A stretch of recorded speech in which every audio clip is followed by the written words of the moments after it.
Bueno, vamos a seguir con el acto. Buenas tardes a todos y bienvenidos. Voy a presentarles a Ana Suárez Miramón, que es catedrática emérita de la Universidad Nacional de Educación a Distancia.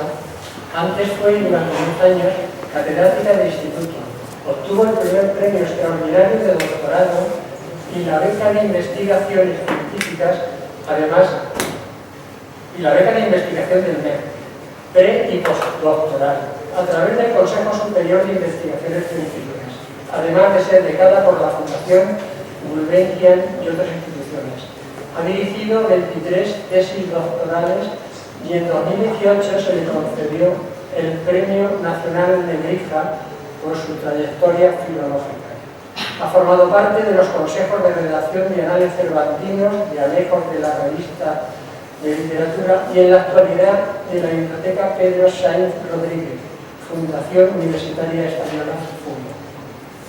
Desde su tesis doctoral, sus investigaciones se han dirigido al periodo barroco y al neomodernismo, épocas a las que ha dedicado diferentes trabajos y ediciones de autores, como la poesía completa de Unamuno en 4 volúmenes. Igualmente ha estudiado la vuelta a los clásicos que revelan los autores de esa época, de los que ha publicado estudios y ediciones como Azorín, Juan Ramón Jiménez, Unamuno, Rubén Darío, Antonio Manuel Machado, Miguel Hernández y Valentiniano, entre otros. También ha dedicado estudios a diferentes autores del periodo barroco, tales como Cervantes, Lope de Vega, Pedro Espinosa, Góngora, Vélez de Guevara, Quevedo, Rojas Zorrilla, Tirso de Molina. Entre los barrocos se ha centrado principalmente en la investigación de los autos calderonianos, tanto en sus ediciones críticas como en el análisis de sus aspectos artísticos, y en destacar las relaciones con Cervantes. Sobre Cervantes, además de impartir durante años la asignatura Cervantes y su época, y de realizar programas de televisión para el canal UNED, como Investigando a Cervantes, ante el 4º centenario de la muerte de Cervantes, Cervantes y su mundo, en colaboración con Enrique Llull y Cervantes de la vida al mito, ha dirigido cursos sobre el autor, centro asociado de la Universidad Nacional de Educación a Distancia de Calatayud, y publicado diferentes trabajos sobre recreaciones cervantinas, además de estudios sobre elementos simbólicos en el Quijote y en el Persiles, sobre la presencia de la pintura en el autor y la relación con el sueño de Polífemo, entre otros. Desde 1992 está vinculada a los proyectos de investigación del Grupo de Investigación Siglo de Oro, GRISO, sobre Calderón, en especial sobre los autos sacramentales, de los que ha realizado ediciones críticas, como El Gran Mercado del Mundo, Psiquis y Chipiro, en colaboración con Enrique Llull, y El Gran Teatro del Mundo, en colaboración con Llull y Arellano. Además, también ha participado en proyectos sobre Cervantes y en estos momentos trabaja en diferentes ediciones críticas de Calderón, Lope y Vélez de Guevara. Yo he mirado en internet y visto que Ana tiene un currículum de 14 páginas, tremendamente grande. Entonces, nada, creo que es un acierto grande en darle a estas jornadas, la tercera jornada de Juan Arturo, porque es una persona prestigiosa en la literatura del siglo XIX. Y nada más, le damos la bienvenida a estas jornadas y nos va a dedicar con la conferencia Cervantes ante la crisis de valores del siglo XX. Muchas gracias.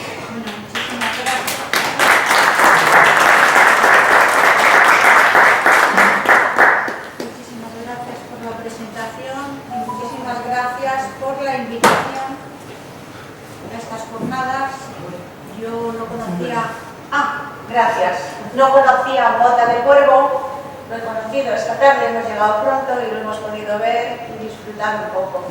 Y yo agradezco muchísimo tener la oportunidad también de estar en estas terceras jornadas y poder hablar de Cervantes, que es, bueno, porque si yo he trabajado en Calderón, Calderón es el primer entusiasta de Cervantes y muchas veces se olvida, pero hay que seguir diciéndolo porque si no, no se entiende. Bueno, el título quiere ver y quiere reconocer una forma de ver y de acercarse a Cervantes por parte de los escritores de fin de siglo. Hay dos formas de acercarse a Cervantes. Una por la investigación, a la que ya hemos dedicado distintos trabajos, y otra por la emoción y por la proyección que un lector puede encontrar en su obra y en el propio creador. Como escribió Azorín, puede ser o por la erudición o por la sensibilidad, las dos formas de acercarse a cualquier autor, pero en especial a Cervantes. En este trabajo nos vamos a ocupar de este segundo apartado, no de las lecturas y de las opiniones y de la utilización que se hizo de Cervantes por parte de ensayistas, de fin de siglo, de pensadores o de críticos, sino de la importancia que tuvo Cervantes para los creadores, que me parece que es un apartado que muchas veces se olvida. Para los novelistas, poetas y ensayistas, que se acercan al autor y a su obra desde su personal sensibilidad y de forma impresionista, sin haber tenido un estudio previo para hacerlo. Entonces, hay un hecho fundamental, y es que los escritores de fin de siglo, yo lo distingo, y así lo demostramos en mi último libro sobre el modernismo y la crisis de fin de siglo, no se puede decir que hay modernismo y 98 como elementos enfrentados, porque el mayor 98ista sería Rubén Darío, que es el que realmente escribió y criticó a Estados Unidos salvando a España. Pero bueno, vamos a ver. Recordamos que es que hay muchas coincidencias entre el periodo de crisis de fin del siglo XIX al XX y muchas coincidencias con la crisis que hubo a final del Renacimiento y el paso del Renacimiento al Barroco. La época que se inicia en el 900 arranca de una situación muy conflictiva con el siglo XIX y se prolonga durante gran parte del XX. En España podemos decir que hasta 1936. A partir de 1900 en toda Europa se efectuó un cambio profundo en todos los órdenes de la vida y del espíritu como consecuencia de todos los cambios científicos e ideológicos que alteran la imagen tradicional del mundo y del hombre, transformando su confianza y optimismo propio del 800 en un desencanto y un pesimismo que lo da el nuevo siglo, el siglo XX. La inestabilidad, la angustia por el paso del tiempo, expresado en el siglo XX como lo expresaba ya Séneca, del ser para la muerte, como siguió Quevedo en el siglo XVII. Pues bien, las pesimistas doctrinas de Nietzsche, Kierkegaard y Schopenhauer avivaron este sentimiento que se produjo a finales del siglo XIX en España. Entonces, los escritores del siglo XIX, los que son muy jóvenes en la crisis esa de fin de siglo, se encuentran con que hay un periodo, y esto es antes del 98, hay un periodo de la historia que coincide en mucho con lo que están viviendo ellos y se acercan a esa época. Y todos los escritores del 20 coinciden en señalar la soledad y la tristeza, que son unos sentimientos muy acusados, que fueron también la causa de volver al personaje cervantino, de buscarle, porque veían que su imaginación desatada estaba ligada a la personalidad también solitaria de Cervantes. Y su novela fue considerada, en términos de Carlos Fuentes, pero todos lo dicen de una manera o de otra, como la novela de la desilusión. Azorín justificaba las fantásticas aventuras de Don Quijote, el gran loco, por la monotonía y soledad ante la contemplación de Castilla. Y junto a la soledad, el tema del tiempo representaba otra angustia en este autor. Y no podemos olvidar que fue, en las clásicas palabras de Orozco, el tiempo como el drama del barroco. Y es lo que viven todos los autores. Pues bien, para Azorín, como repitió en bastantes ocasiones a lo largo de toda su obra y vida, la esencia de Cervantes fue esa capacidad tan propia y tan profunda para retardar el tiempo, elogiando lo que él llama la cristalización del tiempo, que contraponía a la esencia de López en su capacidad de acelerar el tiempo en la acción. Teniendo en cuenta la preocupación constante de Azorín por el tiempo, se puede entender que Cervantes ocupase siempre un lugar privilegiado en su obra. Todas las novelas azorinianas tienen tiene como protagonista personajes que están obsesionados por el tiempo, Félix Vargas, Salvadora de Urbina, etc. Y siempre cuando se preocupa de la necesidad de tener soledad, de tener silencio, pues dice que la soledad es lo único, dice Azorín en el 1939, la soledad es lo único que me agrada y conforta un poco mi espíritu. Y dice, contra el dolor y la injusticia nuestros esfuerzos, contra la injusticia todo nuestro espíritu. En la novela Pueblo, que normalmente no se lee, bueno, como ninguna obra de estos autores. Pues bien, la soledad, tristeza y melancolía suelen aparecer juntos y cuando no lo hacen, están presentes tácitamente. Y lo mismo se encuentra en Rubén Darío, sobre todo en Lo Fatal, que en Manuel Machado, que hablan siempre desde la individualidad, de ese silencio doloroso, de la melancolía y del tedio como consecuencia de esa soledad. En Antonio Machado, que es el verdadero poeta de la soledad, las palabras solitario, soledad, solo, silencio se repiten frecuentemente y en toda su obra, incluso en la filosófica, donde relaciona esa soledad con el concepto de la otredad, de lo otro, se puede observar la insistencia de ese sentimiento. En Juan Ramón, otro poeta que se preocupa bastante más de Cervantes de lo que la crítica ha dicho, pues bien, Juan Ramón la soledad está también presente en toda su obra. Cuando el poeta habla de su evolución poética y establece 6 periodos distintos en su creación, en todos repite la misma palabra, soledad. Aunque se trate del mismo tema, sufre distintas evoluciones, desde el juvenil romanticismo hasta el encuentro en su mejor poesía, la última, con la soledad plena, el encuentro consigo mismo y como una forma de llegar a Dios. En Unamuno la soledad resulta un problema existencial. Sus novelas, obras dramáticas, ensayos y poesía repiten siempre el mismo tema. Y lo utiliza precisamente Unamuno con un texto de la vida de Don Quijote. Y dice así: estás solo, refiriéndose a Don Quijote y a él mismo. Estás solo, mucho más solo de lo que te figuras, y aún así no estás sino de camino, de la absoluta, de la completa, de la verdadera soledad. La absoluta, la completa, la verdadera soledad consiste en no estar ni aún consigo mismo, y no estarás de veras, completa y absolutamente solo hasta que no te despojes de ti mismo al borde del sepulcro. Santa soledad. Y afirma que la única forma de superar la angustia existencial es crear una nueva realidad mediante el sueño. Y así se puede entender toda su obra, especialmente su poesía y sobre todo su extenso cancionero, realizado con la intención, como el de Petrarca, que le diera eternidad. Por eso nunca quiso acabar esta obra, pensaba que cuando se acabase el cancionero iba a morir, y precisamente murió antes de acabarlo. Pues bien, antes de cerrar, no sabemos cuándo lo puede cerrar. En la preciosa biografía de Navarro Ledesma, de 1905, sobre el ingenioso Miguel de Cervantes, el escritor constantemente se refiere a la soledad del autor del Quijote. Soledad a su vuelta a Madrid, desde Sevilla. Soledad en su prisión y cautiverio. Soledad al volver de la corte. Soledad tras la muerte de su hermano Miguel en 1601.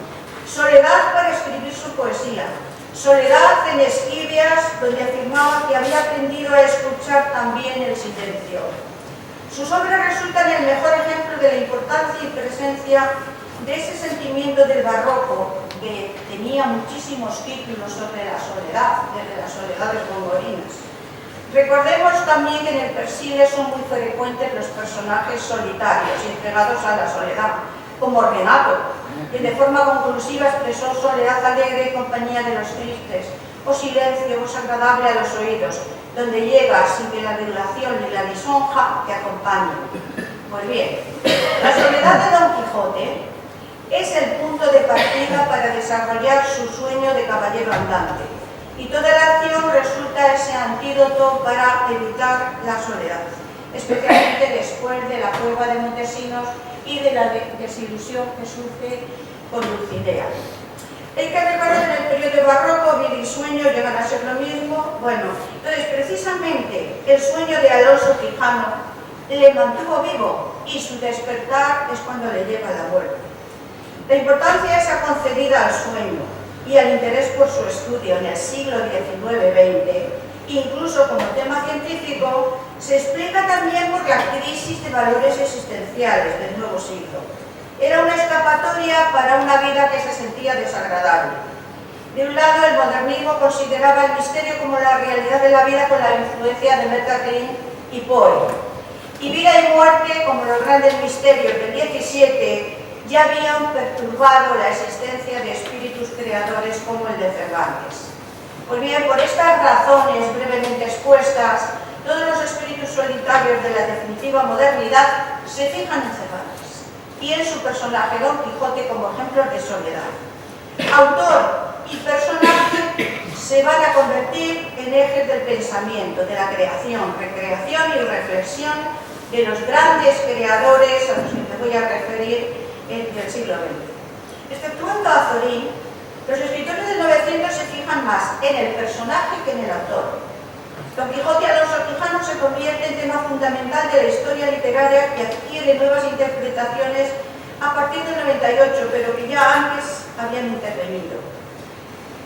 Desde el 98 se considera Don Quijote como antes del 98 se considera el romanticismo como la gran obra romántica, y es en el 98 cuando los críticos consideran que no hay que leer a Don Quijote, porque no es una obra que pueda inducir a la actividad de los jóvenes, dice que es una obra para personas mayores. Pues bien, cada autor del 900 proyecta sobre Don Quijote, que es lo que nos interesa, su propia personalidad. Y en esta, digamos, proyección hay dos momentos claves, 1905 y 1916, como aniversarios. En primer lugar, interesa el personaje que se convierte en símbolo múltiple de los primeros años del siglo XX. En el escritor vasco, en fecha muy temprana, en el 95, es decir, antes del 98, ya está presente la figura del Quijote, curado ya de su locura, como símbolo de la regeneración de España. Esta interpretación histórica supone una novedad respecto a las anteriores, que se fijaban solo en el aspecto humano o el ideal. Unamuno, en la fecha del 98, piensa, como todos los intelectuales, que Don Quijote puede representar la España histórica, la que salió a conquistar imperios y se desangró. Pero también, ya antes del 98, en lo que él titula Ensayo iconológico sobre el caballero de la triste figura, Unamuno apuntaba a un simbolismo religioso en Don Quijote que se va a acentuar en los años siguientes hasta convertirse en tema central de su propio problema existencial, ya en la vida de Don Quijote. En 1896 se refería a Don Quijote ya como aquel Cristo castellano, y afirmaba entonces que todos los pueblos que han comprendido su significado poseen un tipo diverso del Quijote.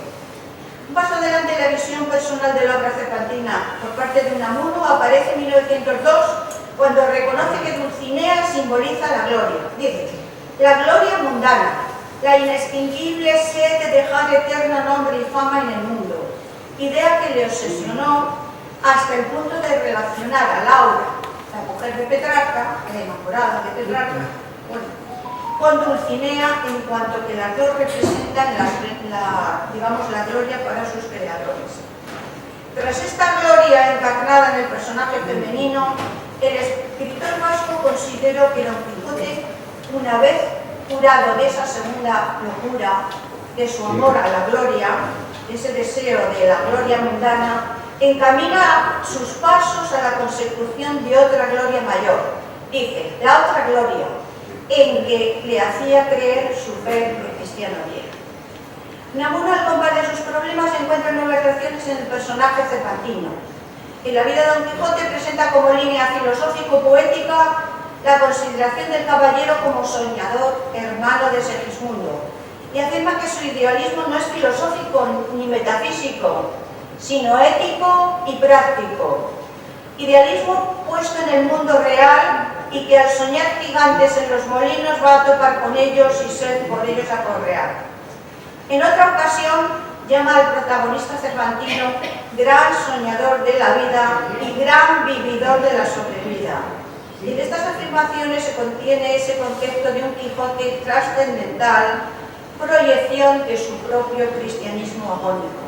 En la vida alude muchas veces al Evangelio y reconoce el paralelismo de Don Quijote con San Ignacio e incluso con Santa Teresa, además de considerarle hermano del gran soñador Segismundo.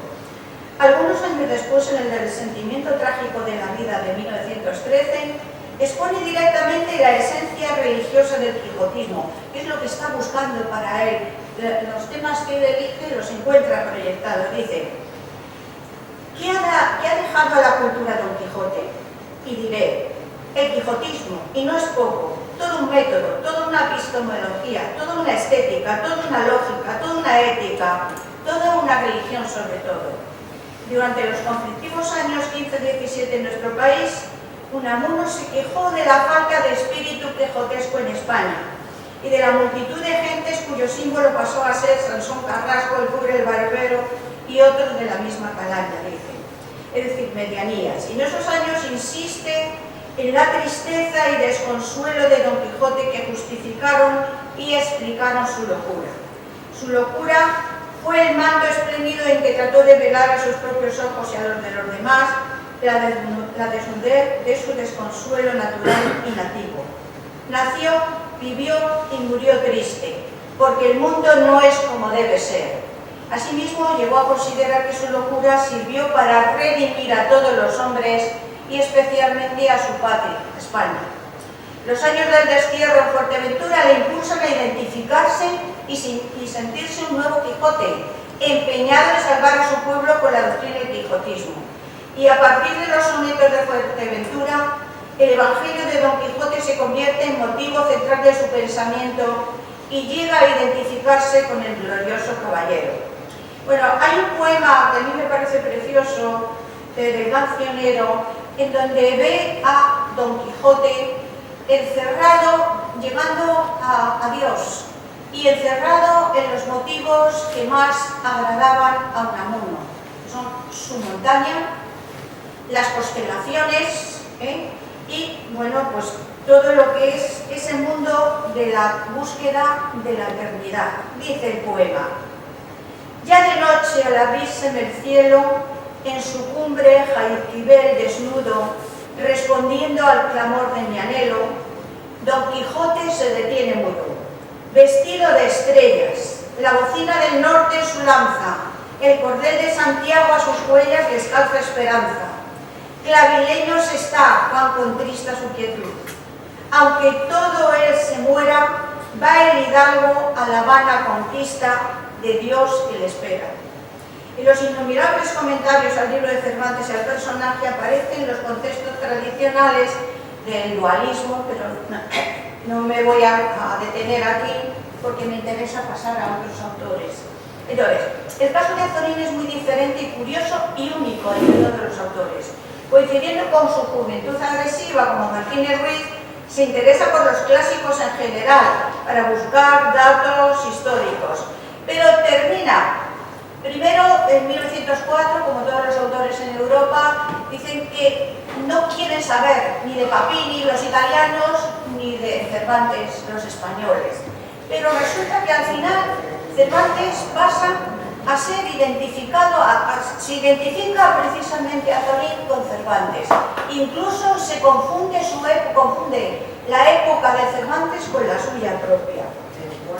Siempre es muy progresivamente, se hace muy intensa y casi enfermiza el problema del tiempo. Y con el problema del tiempo, un tema barroco, tema que está en Cervantes, bueno, pues en el caso de Azorín tenemos la visión de Don Quijote, bueno, pues es el tiempo. Pero sobre todo nos interesa ver que en títulos como con Cervantes recogió algunos de los más interesantes capítulos recreados de la vida de Cervantes. En el prólogo, con permiso de los cervantistas, resumió su profunda admiración por el autor que sentía tan cercano a él. Al referirse en dicho prólogo a la doble posibilidad de acercarse a Cervantes, como he dicho, por la erudición o por la sensibilidad, se decanta por lo segundo, que lo hizo en toda su vida y lo justificó así. El artista puede enamorarse de Cervantes, puede aspirar a sentir, a comprender, a compenetrarse con Cervantes. Sentir a Cervantes es ante todo actualizar a Cervantes. Para sentir a Cervantes es preciso, antes que nada, despojarle de toda arqueología. No tiene miedo el artista al error histórico. Con error como sin error, se llega a la sensación de vida en un determinado momento que ha experimentado Cervantes y que nosotros tratamos de que experimente el lector. Y recordemos que Azorín fue también el único que mostró en esa época haber leído el Persiles y hablar sobre él.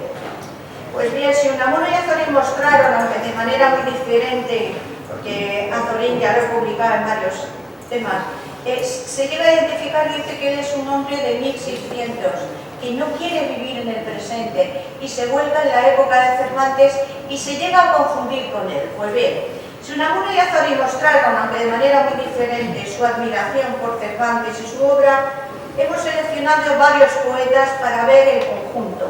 Uno de ellos es Rubén Darío, que mostró desde muy joven su compenetración creciente con el pueblo español a partir precisamente de su admiración entusiasta por la figura de Don Quijote y la doctrina del quijotismo, que él siempre considera que está viva.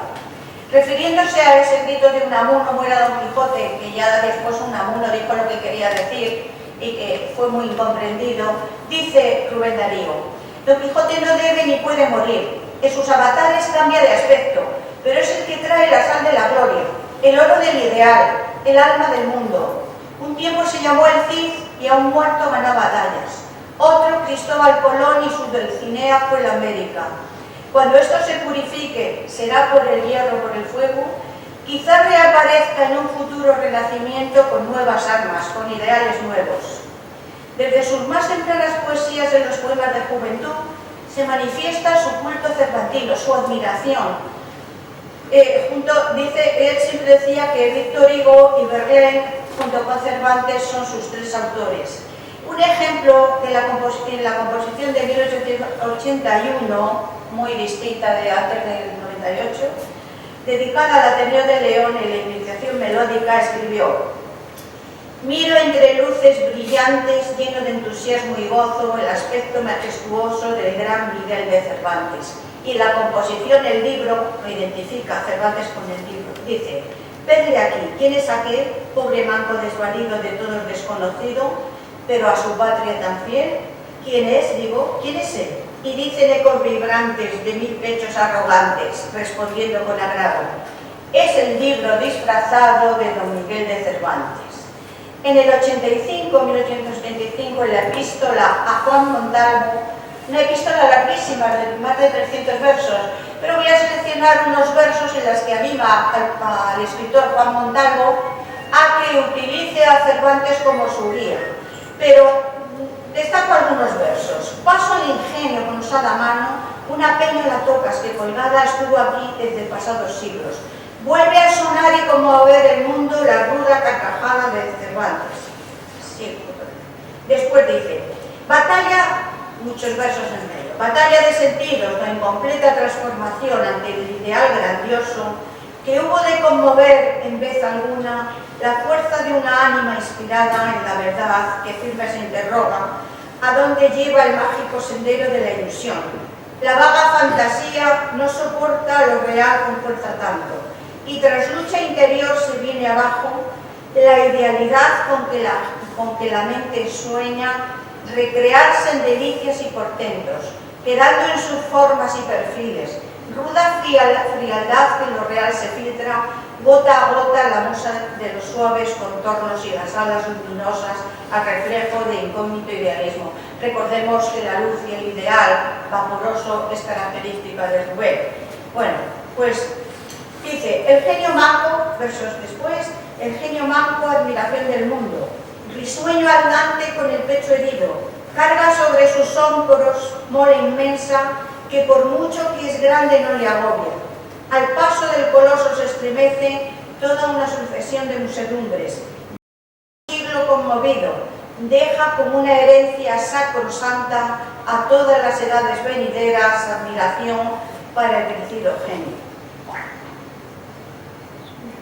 Y casi al final dice: loor eterno al hispano gigante celebrado que creó la epopeya de la burla mezclada con las lágrimas dolientes. Y al final, ¿cómo no has de acercarte hasta la cumbre?, le dice a Montalvo, si Cervantes te lleva de la mano. Pues este simbolismo de gran alcance, pero ante todo vivo, coincidía con la visión histórica, o mejor intrahistórica y universal de Unamuno. También el sentido religioso que éste le había asignado aparece en la preciosa letanía de nuestro señor Don Quijote, incluida en Cantos de Vida y Esperanza, en la que funde perfectamente el sentido religioso y poético del personaje y resume todos los valores encarnados por el protagonista y que el poeta nicaragüense encuentra perdidos en ese momento en España y en América. Dice: Rey de los hidalgos, señor de los tristes, que de fuerzas alientas y de ensueños vistes, coronado áureo yelmo de ilusión, que nadie ha podido vencer todavía, por la larga al brazo toda fantasía y la lanza en ristre toda corazón.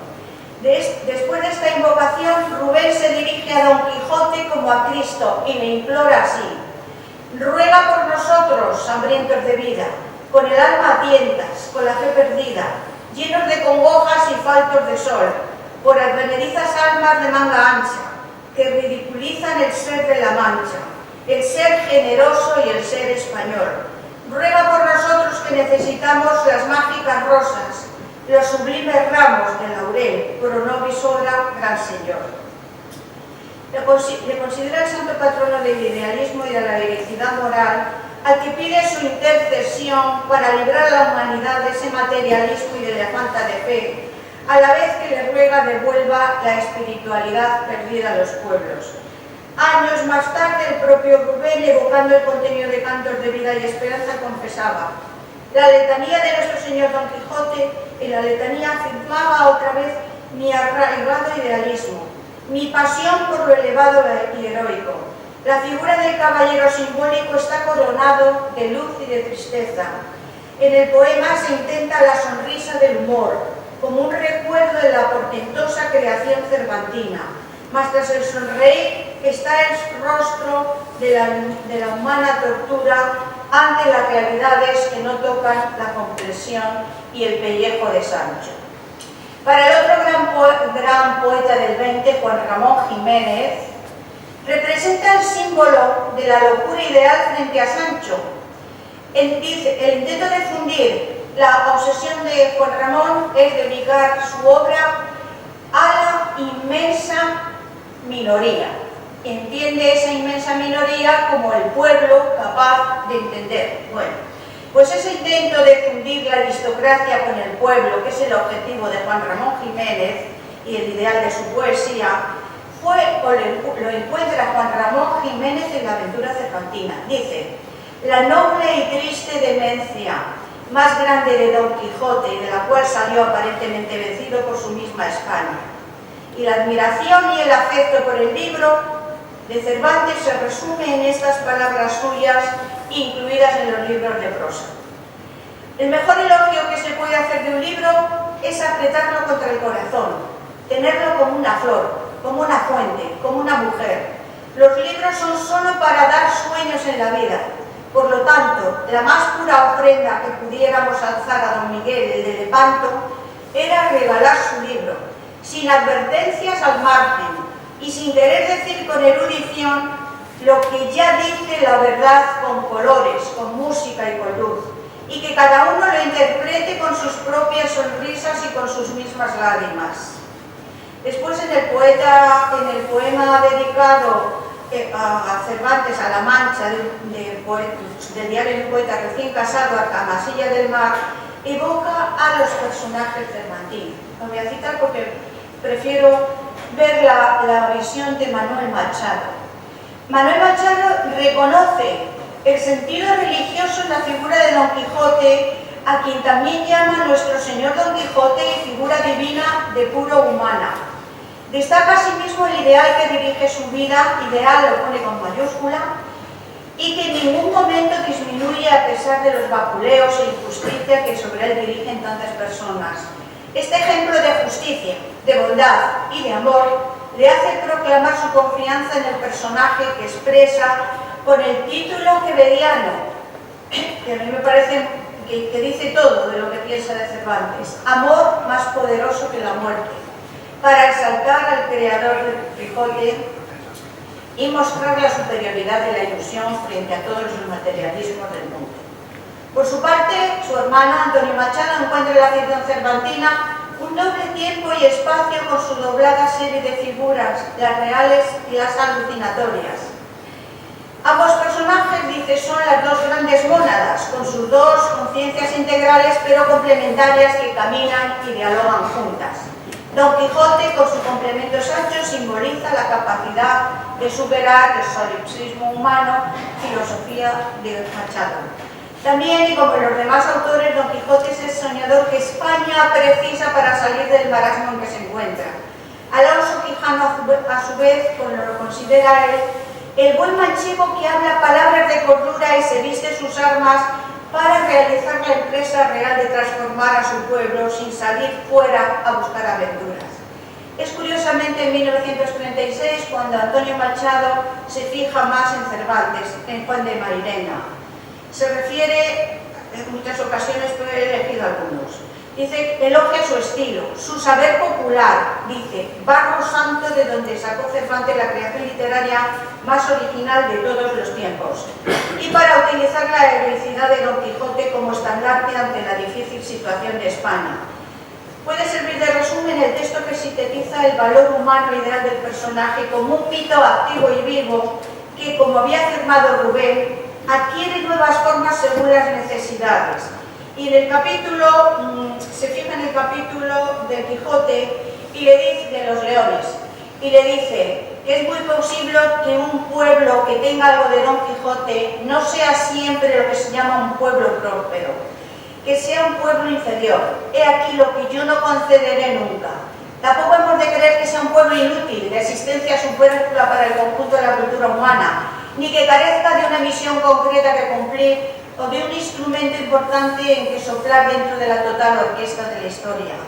Porque algún día, es la advertencia de Antonio Machado y la utilización de los leones, porque algún día, el capítulo vamos, porque algún día habrá que retar a los leones con armas totalmente inadecuadas para luchar con ellos. Y hará falta un loco que intente la aventura, un loco ejemplar.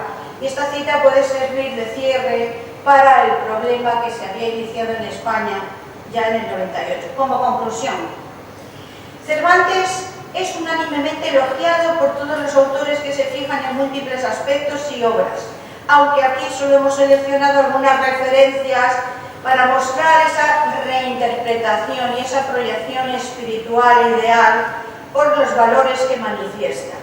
Desde la admiración de Azorín por el poder creativo, la humanidad de Cervantes y su sensibilidad para cazar el tiempo, hasta la visión que trata de sentir viva por el personaje para ayudar a España en momentos críticos, como hace Antonio Machado, y el sentimiento religioso que Rubén y Juan Ramón Jiménez proyectan desde su individual estética, hasta la consideración de la nueva poesía bajo el magisterio de Juan Ramón como la unidad de lo oculto y de lo popular.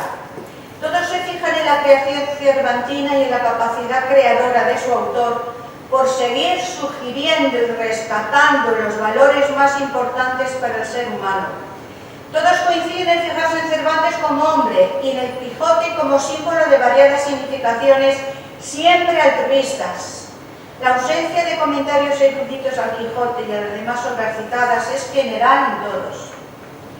Su interpretación quijotesca y cervantina es en todos los casos una interpretación vital y amorosa como una gran lección de valores que sienten vivos después de varios siglos. Muchas gracias.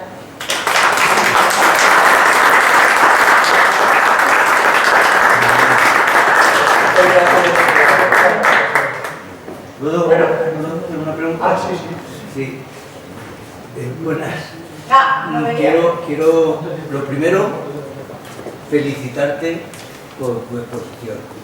Te aseguro que si tu exposición fuera pública y conocida por mucha gente leería el Quijote y amaría el Quijote, ¿vale? Y te quería intervenir para preguntarte una cosa, si eres tan amable de responderme. ¿Por qué crees que Unamuno dijo muera el Quijote o muerte el Quijote? Lo dice él, o sea, ¿por qué crees? Te lo hago con trampa, no lo interpreto yo. Sí. Te digo las palabras de Unamuno, que además Unamuno me lo sé mucho.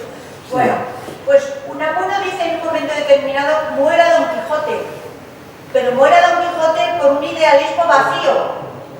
Pero no, él dice que lo que hay que defender es al Quijote como obra importante, como ideal mayúsculo, y que él nunca, pero los críticos, los periodistas, porque ya sabes, esto salió en periódicos, porque todos estos escritores primero escriben en periódicos y después hacen libros, ¿eh? Entonces, ese muera Don Quijote, incluso Rubén lo comenta, pero lo entiende, Rubén Darío lo entiende, fíjate que se llevaron mal durante mucho tiempo, pero bueno, en ese caso fue injusto Unamuno con Rubén, aquí cada uno que aguante su palo, ¿eh? Pero después Unamuno reconoció la verdad, ¿eh? Que siempre lo entendió, siempre entendió Unamuno. Y Unamuno dijo eso en un momento, pero no porque se muriese Don Quijote sin más, sino muera Don Quijote, ese Quijote que han hecho tópico, que han hecho y que ha perdido su vitalidad. Y lo que todos estos autores lo que están destacando, y yo he querido en estos momentos, bueno, pues casi como una cosa personal, ver esta otra faceta, porque ya a la investigación he dedicado mucho, programas de televisión, de todo, pero ver esta faceta, digamos, por parte de los creadores, la faceta esa amorosa por la que se fijan en Cervantes y en su obra. Y a mí me parece también que efectivamente es importante, y no solo por los creadores, sino para saber lo que ellos pensaban de Quijote y de España, porque es que eso también es muy importante, o sea que es una visión total, y por eso me arriesgué a hacer algo que habitualmente no hago, pero también es investigación, porque he investigado, pero bueno, es una investigación. Bueno, quiero también empezar mostrando mi admiración y mi gratitud por la ponencia, ha sido preciosa. Y quiero decir una cosa, la apelación de Unamuno a usemos el sueño como una realidad paralela donde vivir, es un canto a la psicosis, a la esquizofrenia. ¿Es un canto? A la psicosis, a la esquizofrenia. Alguien que hace un sueño y vive en el sueño es un esquizofrénico. El pretender la locura para resolver una situación es posiblemente una de las situaciones más cobardes a las que la naturaleza humana puede enfrentarse. Por esto quiero decir que Cervantes era infinitamente mejor que los del 98, aunque los del 98 hablaban de Cervantes como si fuera su alumno. Cervantes es un tipo que, trayéndolo a este mundo, sufrió combate, que combatió, pero no en intendencia, sino en primera línea, sufrió heridas de guerra severísimas. Estuvo preso en Argel, que no era precisamente Alcalá Meco. Vino aquí y en aquel tiempo, como ahora, se crecía a base de mentores, de recomendaciones. Su mentor va y se muere, que es el marqués de los Vélez, el que mandaba su galera. Y tuvo que crecer. Con todo eso, lo de la fatiga del combate y todas estas patologías ha existido siempre. Un tío que ha combatido y que le han volado una mano tiene miedo, por la noche sueña. Con todo eso es capaz de crear una obra tremendamente optimista. Yo creo que la diferencia entre Cervantes y los del 98 es que Cervantes creía en Dios y en España, y en el hombre. Y los del 98 es una época de rendición. En esa época se rindió todo el mundo menos el ejército, por cierto, que se suicidó. Pero los intelectuales no hicieron otra cosa que profundizar en este pesimismo que aún nos acompaña. Cervantes es infinitamente superior a ellos. A ver, yo he dejado a un lado los intelectuales y la visión de los intelectuales, porque es la que usted me dice, pero es que si hay persona más religiosa que Unamuno, que se pasó su vida buscando a Dios, es el Dios escondido que nunca llegó a encontrar. No, a eso voy. Cervantes tuvo la virtud de no echar a Dios la culpa de lo que hacía el hombre o el diablo, concretamente el hombre. Unamuno es un hombre que echaba a Dios la culpa de todo.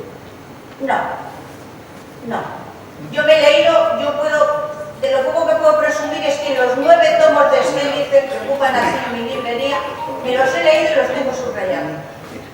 Y bueno, Unamuno tuve que escribir muchos artículos para sobrevivir y dar de comer a todos sus hijos. Y no encontré nada, Pero la obsesión de Unamuno por buscar a Dios es increíble. Nada más que tiene que leer el Cristo de Velázquez, como esa oposición al Cristo de tierra, y ese Cristo que está por encima de todo, y su espíritu cristiano. Lo que pasa es que hay muchos tópicos, y yo trabajo con las lecturas, no con los tópicos. Y Rubén Darío pasa igual. Rubén Darío para mí es el 98ista, si es que existe alguno, porque yo no distingo ya entre modernistas y 98istas. Tienen una crisis en España, en toda Europa, en España más fuerte por las circunstancias especiales, pero realmente hay unos principios que todos estos autores luchan porque no se pierdan, que es nuestro espíritu de siglos pasados. Que es verdad lo que te digo. Sí, que yo me los he leído todos. Bueno, yo también soy cirujano y leo más cirugía que esto, pero que sí, que yo tengo otro oficio, que leo más de mi oficio, soy cirujano, que de esto, pero también los he leído. Y es el espíritu curiosamente he trabajado mucho tiempo en Nicaragua. Rubén Darío era un hombre profundamente influido por el alcohol. Ya, bueno, eso es otra cosa. Es otra cosa, sí, pero también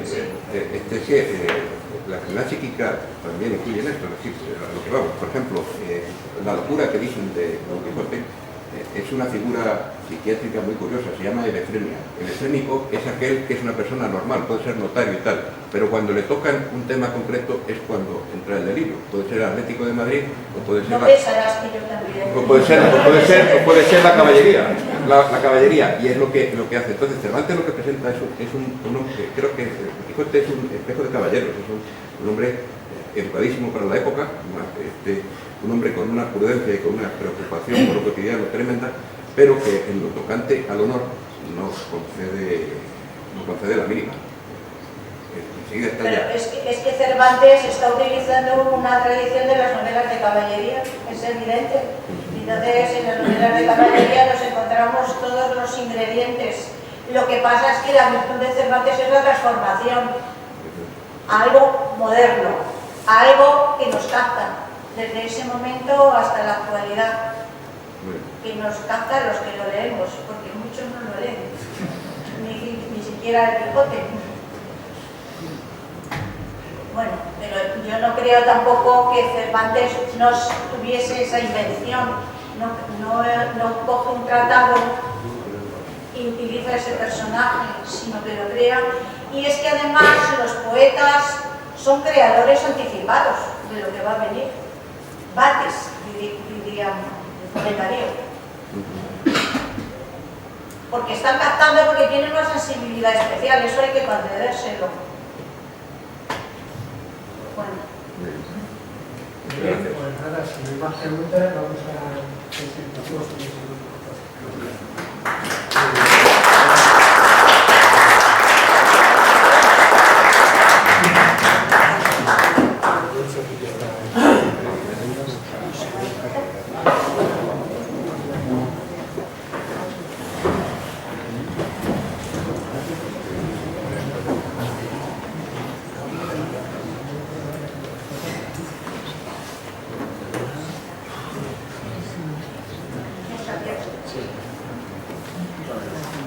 Bueno, nuestro siguiente ponente es José Manuel González Mujeriego, que nació en la Villa Cervantina de Mota del Duero. González Mujeriego está considerado como un especialista en La Mancha y en la obra de Cervantes. Sus trabajos como ensayista y su labor como conferenciante le han permitido llegar tanto al gran público como intervenir en los foros internacionales de expertos en universidades como la de Princeton en Estados Unidos y la de Sao Paulo en Brasil y la Complutense de Madrid. Actualmente José Manuel González Mujeriego es vocal de la Asociación de Amigos por la Historia de Mota del Pueblo, miembro de la Asociación Internacional de Cervantistas, del Ateneo de Madrid y vicepresidente de la Asociación de Amigos de los Molinos de Mota del Pueblo. Yo voy a agregar que tiene 4 publicaciones que yo sé. Lo que Cervantes cayó, donde hace una explicación amplia de que él considera de que la Mota es el lugar en el que Cervantes no se pisaba. Tiene otra sobre los pozos del término municipal de la Mota, ¿no? Interesante. El año pasado, en esta jornada cervantina, la número 2, nos habló sobre la botica del Quijote, donde hizo la pescación. Y luego también tiene un diccionario botín cervantino muy simpático y interesante. Y luego acabo diciendo que es un pilar importante en nuestra selección de Amigos por la Historia, además de un buen amigo. Muchas gracias.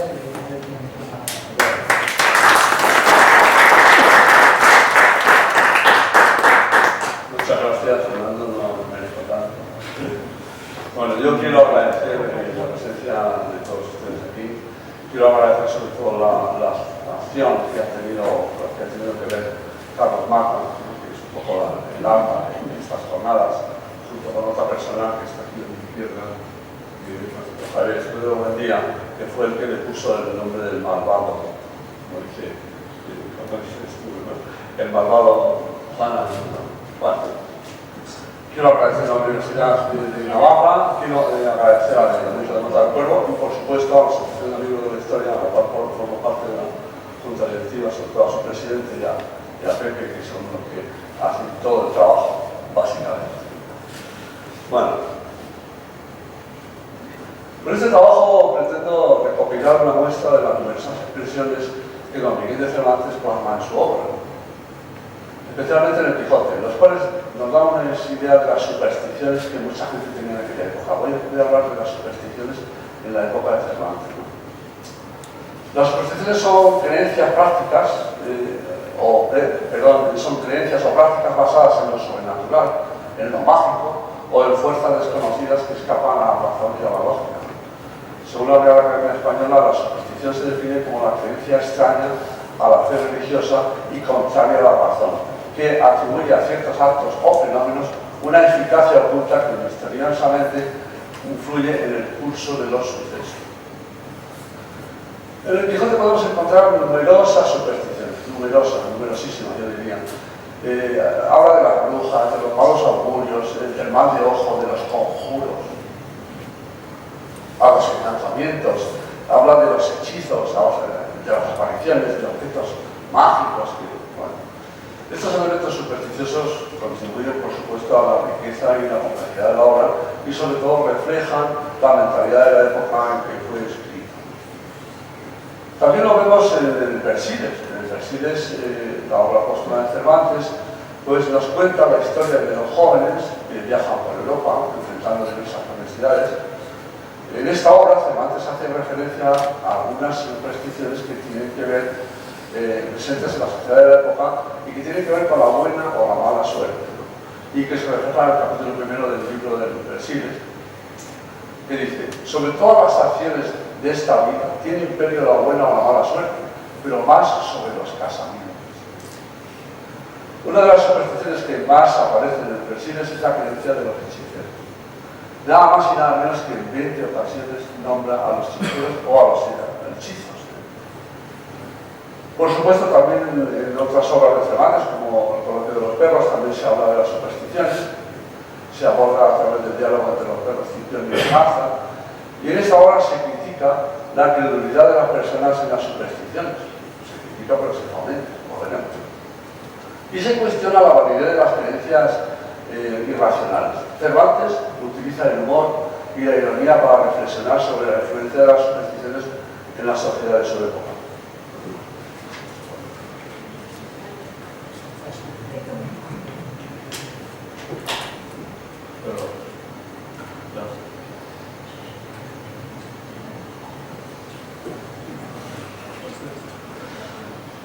Bueno, en las novelas ejemplares en la Gitanilla, concretamente, y de Miguel de Cervantes, se pueden observar varias supersticiones relacionadas con el mundo gitano.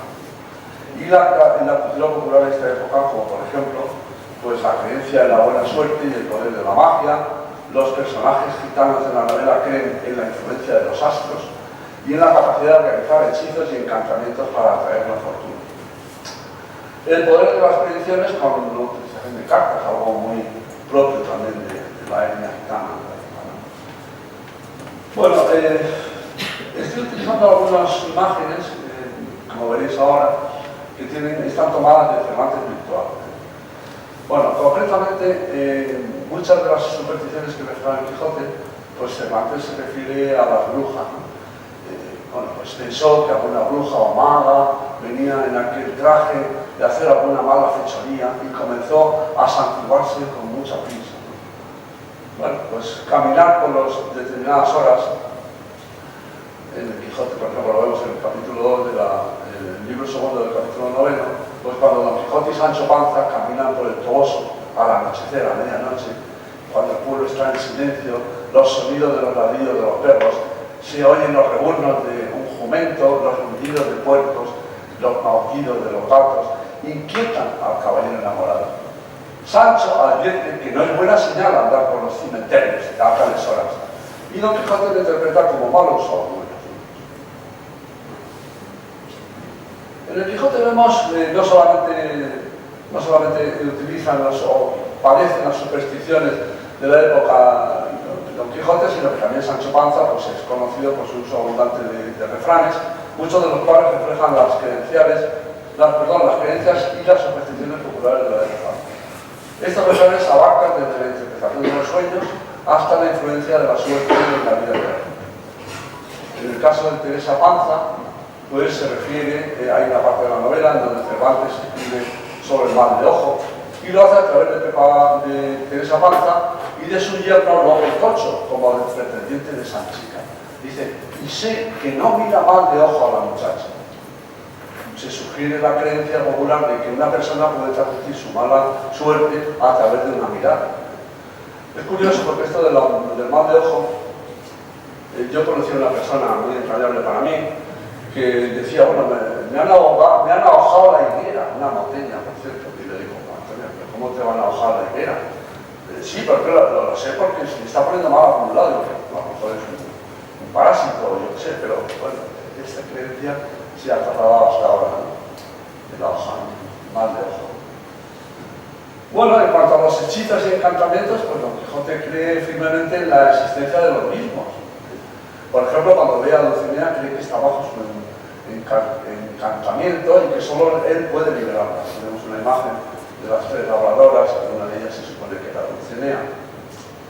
O sea, los augurios y señales, los personajes a menudo interpretan señales o augurios como indicadores de su destino. Por ejemplo, Sancho Panza interpreta los ladridos de los perros como una señal de que algo malo está por suceder. Otro de los augurios, otro de las supersticiones, son las visiones y apariciones, ¿no? Las que Don Quijote tiene en varias ocasiones, como la de los gigantes que confunde con los molinos de viento, ¿no? Estas visiones a menudo están relacionadas con su idealismo y su deseo de ser un caballero andante. Aquí vemos una imagen de Sancho Panza y Don Quijote agrediendo a los molinos de viento. También hay otra forma de expresar esas supersticiones a través de los sueños premonitorios. Don Quijote tiene sueños que interpretará como presagios o señales. Por ejemplo, sueña con la batalla de los leones antes de enfrentarse luego realmente a ellos en la realidad. Otra forma curiosa de mostrar esas supersticiones era a través de los disciplinantes o los flagelantes, estos que se van flagelando, ¿no?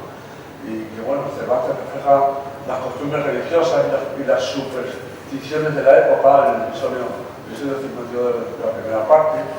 Y la autoflagelación era una práctica común, especialmente durante la Semana Santa, o también para invocar la lluvia, ¿no?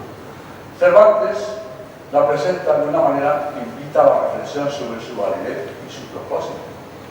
Don Quijote interviene para detener lo que él percibe como un acto de violencia contra los disciplinantes. Vemos tenemos aquí a los disciplinantes, que eran como los caperuchas que iban en procesión pues, para buscar el agua.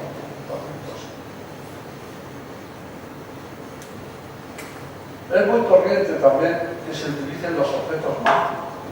A lo largo de la novela encontramos objetos que se consideran mágicos o encantados. Por ejemplo, el famoso yelmo del Bambino, que Don Quijote cree que le otorga poderes especiales. El yelmo del Bambino es un objeto legendario que Don Quijote cree que le protege en la realidad, ¿no? Y el origen de la leyenda de este yelmo del Bambino pues, hace referencia a un alegórico yelmo de oro puro que hacía invulnerable a su portador. Se dice que originariamente perteneció al legendario rey moro Mambrino. En la novela de Miguel de Cervantes, Don Quijote se encuentra con un barbero que, estando desarropado bajo la lluvia, utiliza como sombrero su bacía. La bacía es una vasija generalmente de metal, brillante, con una escotadura con donde se metía la barba del afeitado y que se ha estado usando hasta tiempo reciente. Yo no la usaba. Don Quijote, en su delirio caballeresco, insiste que esa vacía es el tiempo encantado del rey moro Mambrino. Y finalmente se lo sustrae al barquero deseando obtenerlo para hacerse invulnerable. Aquí tenemos una imagen de cómo se la sustrae. Las supersticiones también se representan muy bien de los abuelos, cuando los abuelos que tuvo Don Quijote al entrar en su aldea. Aquí, esto me recuerda, esta imagen de la derecha de arriba, me recuerda cuando nosotros vemos desde los molinos pues esa imagen que se ve montar el cuerpo al fondo, abajo. Bueno, pues Don Quijote y Sancho estaban regresando de su tercera salida, procedentes de Barcelona, cuando unos chicotes que estaban jugando en unas eras a la entrada del lugar dijeron: no te canses, periquillo, que no vas a beber en todos los días de tu vida. Oyó esto Don Quijote y dijo a Sancho: ¿no adviertes, amigo, lo que aquel muchacho ha dicho? No la vas a ver en todos los días de tu vida. Y bien, ¿qué importa?, respondió Sancho. ¿Qué haya dicho eso el muchacho? ¿Qué? Respondió Don Quijote: ¿no ves tú que aplicando aquella palabra a mi intención quiere significar que no tengo que ver más a Dulcinea? En esto que aparece una liebre que era perseguida por los galgos y que viene a refugiarse a los pies del rucio de Sancho Panza. Sancho, al presentarse a Don Quijote, este le dice: malum signum, la liebre huye, galgos la siguen, Dulcinea no aparece. Posteriormente Sancho habla con los chavales, con el muchacho, y aclara que lo que había dicho de que no la verás en todos los días de tu vida se refería a una jaula de grillos que el otro muchacho le había tomado y que no vería nunca más. Con esto, con una propinita de 4 cuartos, después quedó el mal de abuelos y dijeron: no es menester hacer hincapié en esto, sino pasemos adelante y entremos en nuestra aldea. Os recuerdo que la aldea que yo propongo, que podría trazarse del pueblo, es decir, es muy probable que Cervantes pues quisiera mostrar ahí el mal abuelo que significaba entrar en un pueblo que se llama el pueblo, ¿no? Ahora veremos cómo Cervantes alude concretamente al pueblo en el Quijote alude en más de 9 ocasiones, ¿no? Casi siempre ligado a ave de rapiña o pájaro de mal abuelo, que significa pronóstico generalmente adverso sobre algo que ocurrirá en un futuro basándose en señales sin fundamento, ¿no? Otras veces para decir que el rey Arturo de Inglaterra, que anda hasta ahora convertido en cuervo, o cuando el Quijote se dirige a Sancho: y malaventurado de mí, que si ven que tú eres un grosero villano y un mentecato gracioso, pensarán que yo soy algún echacuervos y algún caballero de Moanza. Esto es lo que pensaba.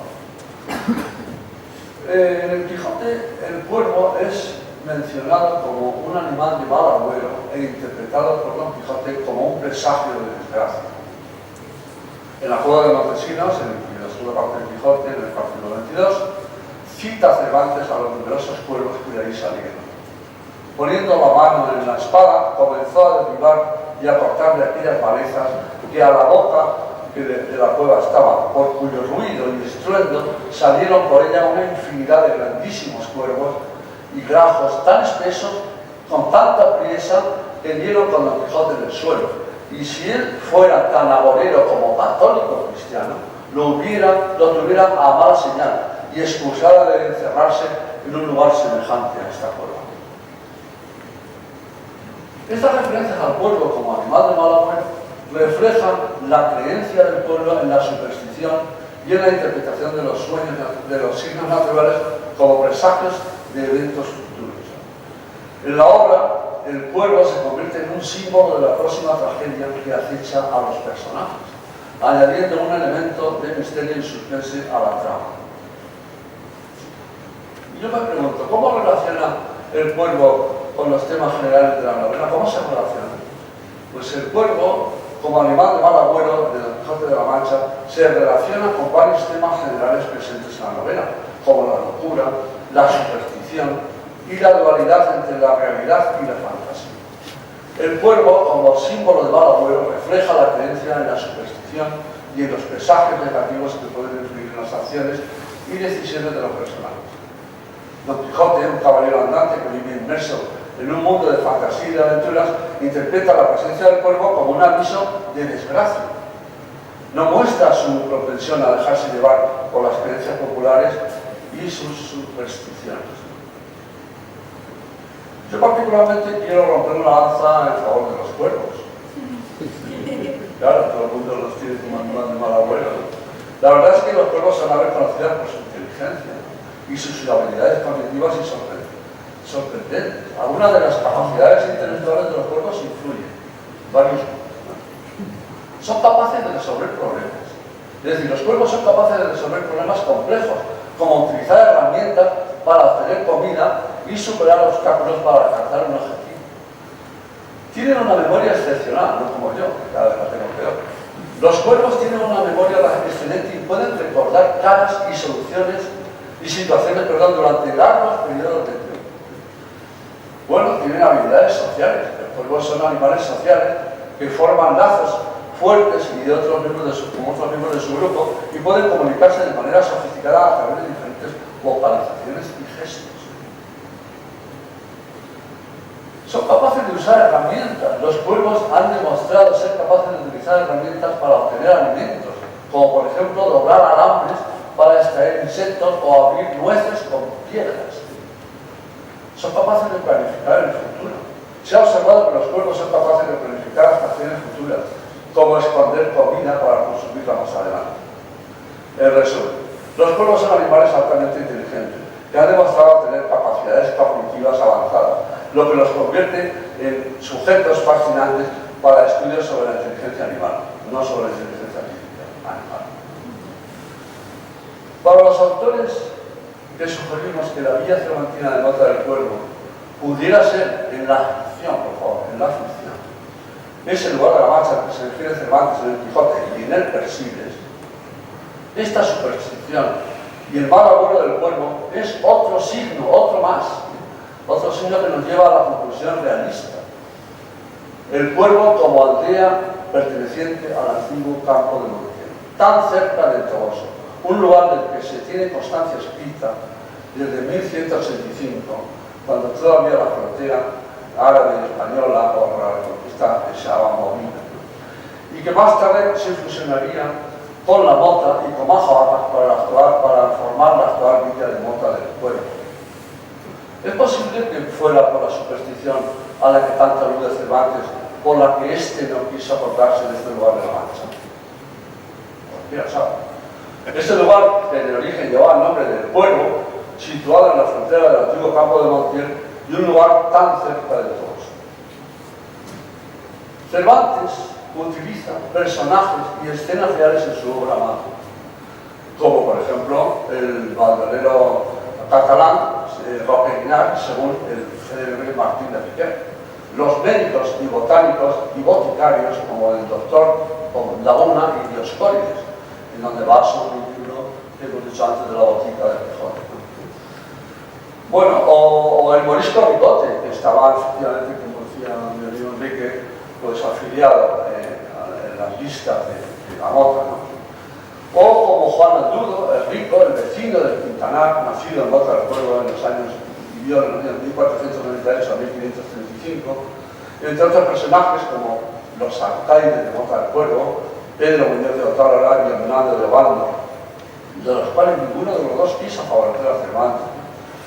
Todo esto contribuye al éxito de su obra, es evidente, al permitir la presencia de todo tipo de personas, al contar las anécdotas más ocurrentes y, por supuesto, las más variadas supersticiones. Las mejores bromas, los chascarrillos, los refranes más acertados, también las mejores sentencias en multitud de temas. Fruto de ello y de la gran formación que Cervantes en las más variadas disciplinas que iban desde la botánica a la geografía, desde el derecho hasta la cocina y por supuesto en la literatura, que le llevó, como sabemos, a ser uno de los escritores más reconocidos mundialmente. Y bueno, pues terminando ya, es un poco decirles, estos son los libros que yo he escrito sobre Cervantes y algunos que estoy preparando la gente. Y bueno, pues eso es todo. Muchas gracias.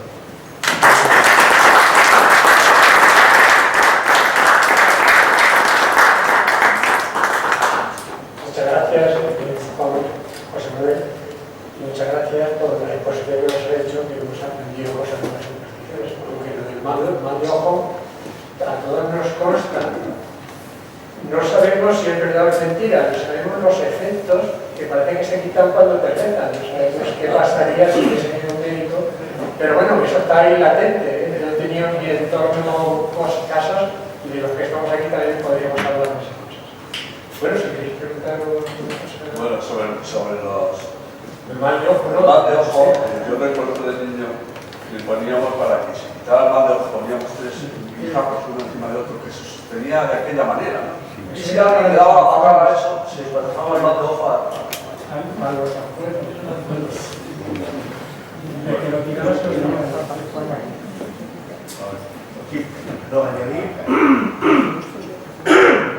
Añadir dentro del conjunto de las supersticiones un campo grandísimo que es el de las reliquias.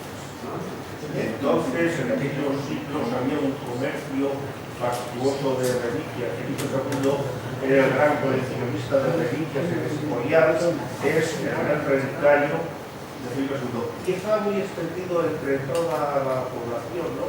Entonces se solían llevar en una bolsita. Claro, la reliquia en esencia es los restos de un santo que está, pero también cualquier objeto que haya estado en contacto con el santo. O sea, no necesariamente la reliquia que lleva colgado en el cuello es un fragmento de una única de santo, ¿no? Sino cualquier objeto que tuvo contacto con él y se llevaba y lo llevaban las personas encima para alejar la mala suerte como protección. Queremos recordar, pero no de memoria, que se menciona de reliquias en el episodio del Caballero de los Espejos. Habría que revisarlo. Pero, por ejemplo, reliquias también en el testamento de Isabel, la hija de Cervantes, ¿no? Se menciona que tenía una piedra de azoar, que también daba buena suerte. Reliquias le encuentran también a Espeleta, cuando muere a las puertas de la casa de Cervantes en Valladolid. Entonces, la creencia, la protección que otorgaban las reliquias era súper.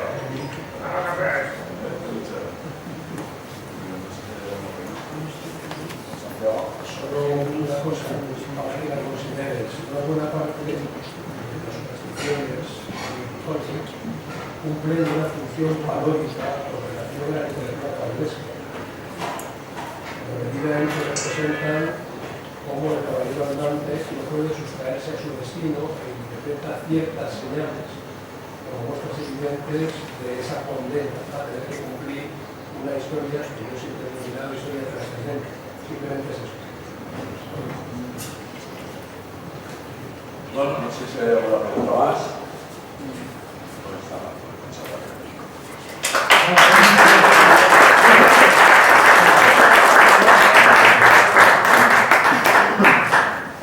Al terminar, queremos darles a los ponentes un recuerdo del paso por estas terceras jornadas y un recuerdo que tengan también aparte de gracias a nuestros colaboradores, a la Fundación Antonio Moravacas y bueno, el turismo también está por ahí, lo ofrecen la presidenta está por allí, Patricia, la Asociación Rural e Turismo Rural e Interior. Turismo Rural e Interior de la Tierra Manchana.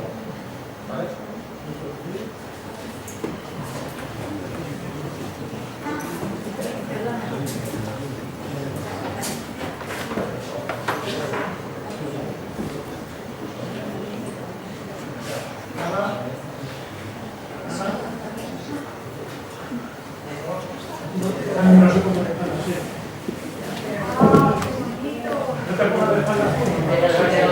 Ahora me enseño. Pero primero, Pues si digo ahí que no se pusieron en medio para otra persona. muchísimas gracias. Me hace muchísima ilusión.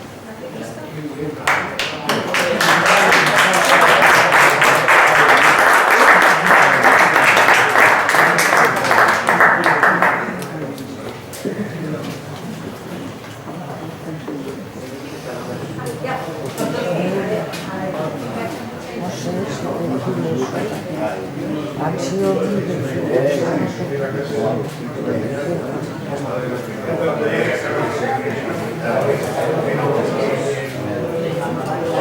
Voy a escribir otro foto porque según ese señor.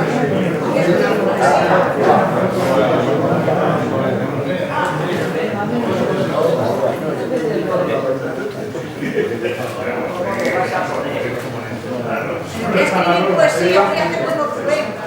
Imaginaos.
Y está aquí el señor presidente.